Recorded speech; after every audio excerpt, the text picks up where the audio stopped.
শীতের সকালে এরকম ধোঁয়া ওঠা এক বাটি স্যুপ হলে কেমন হয় বলেন তো? আজ আমি আপনাদেরকে খুবই সময়ে তৈরি করে নেওয়া যায় এমন একটা থাই স্যুপের রেসিপি দেখাবো।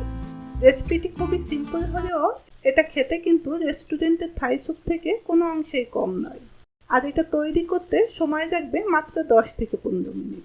এই রেসিপিটা এতটাই সহজ যে কেউই এই রেসিপি অনুসরণ করে থাই স্যুপ তৈরি করে নিতে পারবেন। তাহলে চলুন দেখে নিই পুরো রেসিপিটি। থাই স্যুপ তৈরি করার জন্য এখানে আমি মুরগির বুকের মাংস নিয়েছি 1 কাপ। মাংসটা আমি এরকম লম্বা করে কেটে নিয়েছি, আপনারা চাইলে কিউব করেও এটা কেটে নিতে পারেন। আর এখানে চিংড়ি মাছ নিয়েছি আমি 1/2 কাপ। চিংড়ি মাছের ভেতরের শীতটাও আমি ফেলে দিয়েছি। এবার এর ভেতরে আমি লবণ দিয়ে দিচ্ছি স্বাদ মতো, সাদা গোলমরিচের পাউডার দিয়ে দিচ্ছি 1 চা চামচ, শুকনো মরিচের পাউডার দিয়ে দিচ্ছি 1 চা চামচ। মরিচটা আপনারা আপনাদের স্বাদ বুঝে কম বেশি করে নেবেন। রসুন বাটা দিয়ে দিচ্ছি 1/2 চা চামচ, আদা বাটা দিয়ে দিচ্ছি 1/2 চা চামচ। এখন এই সব কিছু আমি একসঙ্গে একটু মেখে নিচ্ছি। এটা মাখিয়ে নিয়ে এবার এটাকে আমি এক সাইডে রেখে দিচ্ছি। অন্য একটা বাটিতে আমি 2টা হাঁসের ডিমের কুসুম নিয়ে নিয়েছি।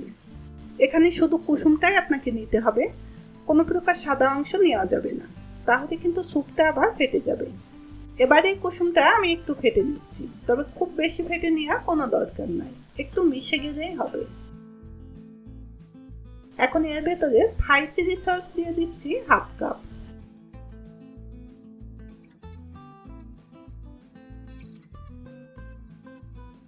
একটু মিশিয়ে নিয়ে এবার এর ভেতরে টমেটো সস দিয়ে দিচ্ছি 1/4 কাপ। এখন এটা আমি আবারও একটু মিশিয়ে নিচ্ছি।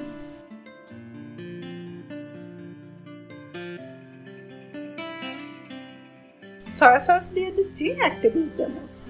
সবকিছু খুব ভালোভাবে মিশিয়ে নিতে হবে। কর্নফ্লাওয়ার দিয়ে দিচ্ছি 4 টেবিল চামচ। আমি এখানে 5 কাপ স্যুপ তৈরি করব, এর জন্য আমি কর্নফ্লাওয়ার ব্যবহার করেছি 4 টেবিল চামচ। অর্থাৎ 1 কাপ স্যুপের জন্য 1 টেবিল চামচ থেকে একটু কম কর্নফ্লাওয়ার ব্যবহার করতে হবে। কর্নফ্লাওয়ারটা দেওয়ার পরে কিন্তু এটা খুব ভালোভাবে মিশিয়ে নিতে হবে, যেন কোথাও জমাট বেঁধে না থাকে। এই কর্নফ্লাওয়ারটা কিন্তু সহজে মিশতে চায় না, তাই এটা খুব ভালোভাবে মিশিয়ে নেবেন। এটা মিশিয়ে নিয়ে এবার এর ভেতরে আমি 1 কাপের মতো দিয়ে দিচ্ছি চিকেন স্টক। চিকেন স্টকটা দিয়ে আমি সব কিছু একসঙ্গে আবারও একটু মিশিয়ে নিচ্ছি। এটা মিশিয়ে নেওয়ার সময় দেখবেন যেন নিচে জমাট বেঁধে না থাকে। এবার আমি বাকি চিকেন স্টকটাও দিয়ে দিচ্ছি।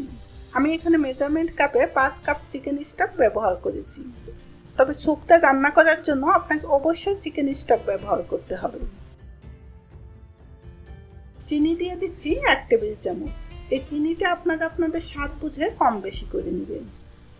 আর যদি চিকেন স্টকটা ব্যবহার না করতে চান তাহলে আপনারা এখানে 5 কাপ পানি ব্যবহার করতে পারবেন। সেই ক্ষেত্রে বাজারে যে চিকেন কিউবগুলো কিনতে পাওয়া যায় তার থেকে একটা কিউব এখানে ব্যবহার করতে হবে। শুধুমাত্র পানি দিয়ে কিন্তু এই স্যুপটা রান্না করা যাবে না। এবার এটা মিশিয়ে নিয়ে আমি এক সাইডে রেখে দিচ্ছি। এখানে আমি 7-8 টুকরা আদা নিয়েছি। আদা এরকম একটু পাতলা করে কেটে নিতে হবে। কাঁচামরিচ নিয়েছি 4টা। মরিচটা দেখতেই পাচ্ছেন আমি মাঝখান থেকে কেটে নিয়েছি। আর নিয়েছি ছোট সাইজের একটা লেবু। লেবুটা আপনারা আপনাদের স্বাদ মতো দিয়ে নেবেন। আর নিয়েছি 2টা থাই পাতা। এই থাই পাতাটা আমি পাতা এবং শক্ত অংশ দুইটাই নিয়েছি। এই শক্ত অংশটা আমি একটু থেতো করে নিচ্ছি। আর এই থাই পাতাগুলো আপনারা সবজির দোকানে পেয়ে যাবেন। যদি থাই পাতাটা খুঁজে না পান তাহলে আপনারা এখানে 2টা লেবুর পাতা দিয়ে দিতে পারেন, তবে সেই ক্ষেত্রে পাতাটা কিন্তু কোনোভাবে ছিঁড়ে দেওয়া যাবে না, আস্ত পাতা আপনাকে ব্যবহার করতে হবে। থাই পাতাটা আমি আপনাদেরকে একটু দেখিয়ে দিচ্ছি। এটা দেখতে কিন্তু অনেকটা ধানের পাতার মতো। আর স্যুপটা রান্না করার জন্য এই পাতার এই শক্ত অংশটাও আমি নিয়ে নিয়েছি। এখানে আমি মাশরুম নিয়েছি 6 থেকে 7টা। আর মাশরুমটাও আমি মাঝখান থেকে কেটে নিয়েছি, তবে মাশরুমটা বাদেও আপনারা স্যুপটা তৈরি করে নিতে পারবেন। এবার আমি একটা প্যানের ভেতরে সয়াবিন তেল নিয়ে নিচ্ছি 1 টেবিল চামচ। তেলটা হালকা একটু গরম করে নিয়ে আমি এর ভেতরে মাংস এবং চিংড়ি মাছটা দিয়ে দিচ্ছি। এখন এই মাংস এবং চিংড়ি মাছটা একটু ভেজে নিচ্ছি। এটা খুব বেশি সময় ভেজে নেওয়ার কোনো দরকার নেই, হালকা একটু ভেজে নিলেই হবে।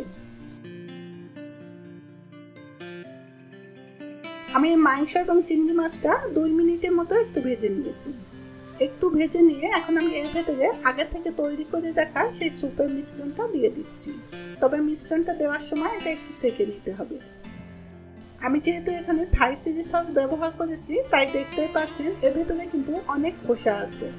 এই খোসা সহ যদি রান্না করা হয় তাহলে এই স্যুপটা কিন্তু স্মুথ হবে না। আর স্যুপের মিশ্রণটা দেওয়ার আগে অবশ্যই একবার এটা মিশিয়ে নিতে হবে, তা না হলে কিন্তু কর্নফ্লাওয়ারের মিশ্রণটা আবার নিচে জমাট বেঁধে থাকবে। এটা দিয়েই সঙ্গে সঙ্গে কিন্তু এভাবে নাড়তে হবে, তা না হলে নিচ থেকে খুবই দ্রুত জমাট বেঁধে যাবে। এবার আমি এর ভেতরে মাশরুম, আদা, কাঁচামরিচ এবং থাই পাতাটা দিয়ে দিচ্ছি। শুধুমাত্র লেবুটা আমি পরে ব্যবহার করব, আর বাকি সব কিছু এখনই এর ভেতরে দিয়ে দিতে হবে। এবার এটা ঘন হয়ে আসা পর্যন্ত আমি এভাবে রান্না করে নিচ্ছি। তবে কেউ চাইলে এর ভেতরে সামান্য একটু ফুড কালার দিতে পারেন।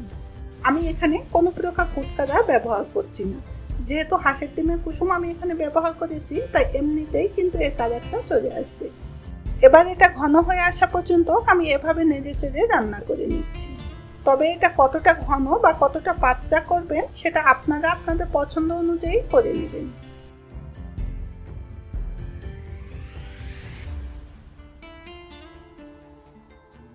একটু উঠিয়ে আমি আপনাদেরকে ঘনত্বটা দেখিয়ে দিচ্ছি। আমি এরকম ঘন রাখছি। এরই মাঝে কিন্তু মাংস, চিংড়ি মাছ এবং মাশরুম সবকিছুই ঠিক মতো সিদ্ধ হয়ে গিয়েছে। এখন এর ভেতরে আমি সেই লেবুটা দিয়ে দিচ্ছি। আমি এখানে প্রায় 1 টেবিল চামচের মতো লেবুর রস ব্যবহার করেছি। এই পর্যায়ে এটা একটু চেক করে দেখে নেবেন লবণ এবং মরিচটা ঠিক আছে কিনা।